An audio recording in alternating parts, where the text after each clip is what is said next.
नमस्कार आदाब, आप देख रहे हैं ऑन रिकॉर्ड मेरा भाईंदर। प्रभाग 19 के कांग्रेसी नगर सेवकों द्वारा आज इलाके के सुशोभीकरण का उद्घाटन हुआ है। उद्घाटन डिप्टी मेयर रह चुके सैयद नूरजहां उर्फ मम्मी इनके हाथों हुआ है। आइए हम जानते हैं किस तरह का ये सुशोभीकरण का काम होने वाला है स्थानीय नगर सेवकों से। इस वक्त हम भारती पार्क के एक ऐसे रेसिडेंशियल इलाके में खड़े हैं जहां पिछले 2 सालों से हमारा प्लान था कि इस एरिया के सुशोभीकरण के लिए और इस एरिया की सेफ्टी के लिए हम कुछ कर पाएँ। पिछले साल से जो काम पेंडिंग था हमारा, किसी वजह से वो अप्रूव नहीं हो पाया था, लेकिन इस साल ऊपर वाले का शुक्र है कि वो अप्रूव कराया। साहब का एक वादा था कि इस इलाके को खूबसूरत बनाने के लिए हमारे मेंटर जनाब मुजफ्फर हुसैन साहब का ये था कि ऐसे काम किए जाए इलाकों के लिए जहाँ पे जिसकी वजह से इलाके के लोगों को सुविधा मिल सके, इलाके के लोगों को खुशी मिल सके। आप देखें कि अगर इलाका साफ सुथरा रहता है, आधुनिक टेक्निकल जो बातें रहती है अगर उस इलाके में मौजूद हैं और अगर खूबसूरत है तो उस इलाके का रेट भी बढ़ जाता है और लोग भी आते जाते खुश होते हैं। तो उसी चीज़ को दिमाग में रख के हमने इस जो एरिया रेसिडेंट्स का रिक्वेस्ट था कि इस फुटपाथ का सुशोभीकरण कराया जाए, आज वो काम हुआ है। और दूसरा इम्पोर्टेंट काम जो बहुत जल्द शुरू होगा वो सीसीटीवी का काम है, जो इस सर्कल पर 3 सीसीटीवी लगेंगे जिनका access direct Nayanagar police station में रहेगा।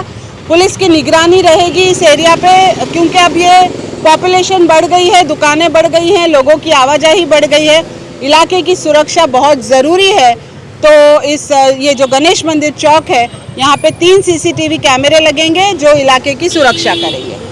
मैडम, आपको लगता नहीं कि इन सब कामों के लिए काफ़ी देरी हो गई है? 5 साल का एक कार्यकाल होता है एक नगर सेवक का, एक लोक प्रतिनिधि का, और 2 साल तो खैर कोरोना में चले गए, लेकिन बावजूद 3 साल तक का भी यहाँ पर किसी प्रकार का कोई सुशोभीकरण नहीं हुआ है, कोई विकास कार्य नहीं हुआ इस इलाके में।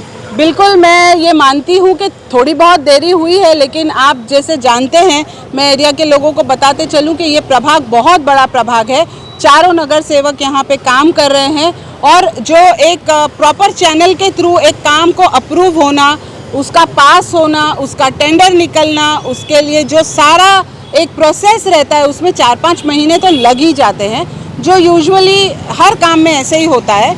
लेकिन मुझे खुशी है कि 19 नंबर प्रभाग के कार्यकाल में हमने कहीं भी जितने भी वादे किए हैं वो हम चारों नगर सेवक ने पूरे किए। आगे पीछे देरी हो सकती है, सत्ता बीजेपी की है, 65 नगर सेवक बीजेपी के।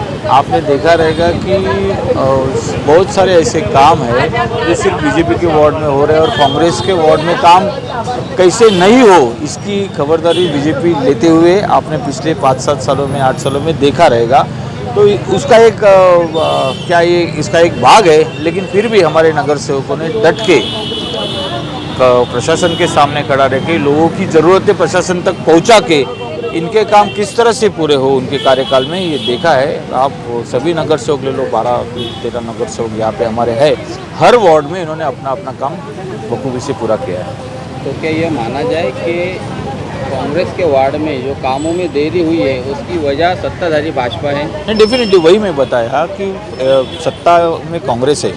पहले ऐसा नहीं होता था, आज के दिन में ऐसा हो रहा है। हमारे महापौर जब भी तुलसीदास मात्री जी थे तभी विरोधी पक्ष का कोई काम आया या कोई नगर सेवक आया तो पहले उसका काम होता था, फिर अपने लोगों का काम होता था। लेकिन अभी ऐसा पिक्चर नहीं है। अभी ऐसा है कि सिर्फ अपने नगर सेवक के वार्ड में, अपने वार्ड में जहाँ से उनका वोट बैंक है वहाँ पे काम पहले करे और बाकी के लोगों को नज़रअंदाज करे। ऐसा काम होता है, ये सही बात है। देखिए, स्थानीय नगर सेवक जिनका मानना है कि कांग्रेस और शिवसेना के जितने भी वार्ड है उन वार्डों में जो विकास कार्य रुका पड़ा था या उसमें देरी हुई है उसका कारण है सत्ताधारी भारतीय जनता पार्टी।